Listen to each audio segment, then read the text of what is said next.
पाठ 10वां गड़ाधन। सुंदरपुर गांव में रामदीन नामक किसान रहता था। उसके 4 बेटे थे। रामदीन स्वयं तो बहुत परिश्रमी था, पर उसके चारों बेटे बड़े आलसी थे। हर समय इधर उधर बैठकर गप्पे मारा करते थे। रामदीन उनके इस अल्हड़पन से परेशान था। उसे हमेशा बेटों के भविष्य की चिंता सताया करती। वह दिन रात यही सोचा करता कि बेटे अपना पेट कैसा पालेंगे।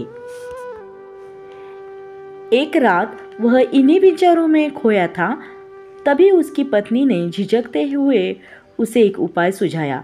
उपाय सुनकर वह कुछ देर सोचता रहा, फिर एकाएक खुशी से उछल पड़ा।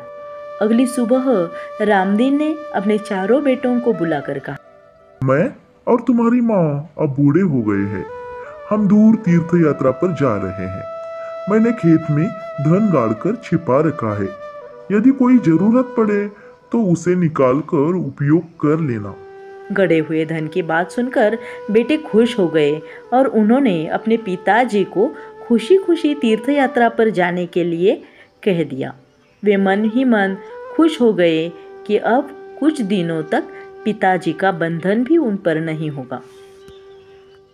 रामदीन के जाने के बाद कुछ दिनों तक तो सब कुछ सामान्य चलता रहा, पर उनके बाद पास का धन और घर का धान्य समाप्त होने लगा। अब चारों भाइयों को चिंता हुई। उन्हें अपने पिताजी की यह कही बात याद आ गई कि जरूरत पड़ने पर खेत में गड़ा धन निकाल लेना। उन्होंने रात के समय खेत की खुदाई का काम आरंभ किया। वे 2-3 रातें खेत को खोदते रहे, पर कहीं भी उन्हें गड़ा हुआ धन नहीं मिला। रात भर के परिश्रम से वे बहुत थक गए थे।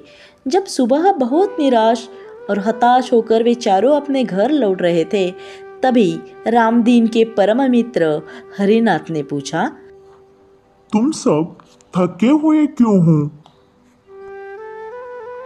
कारण जानने के बाद हरिनाथ ने उन चारों को सलाह देते हुए कहा, तुम लोगों ने तो खेत तो खोद ही लिया है, अब उनमें बीज बो दो। चारों भाइयों के उदास चेहरों पर खुशी की लहर दौड़ गई। उन्होंने हरिनाथ के कहे अनुसार ही किया। खेत में नन्हे नन्हे अंकुर निकल आए। उन चारों के मन में उत्साह जाग गया। वे निराई गुड़ाई करने लगे। इस बार फसल बहुत अच्छी हुई।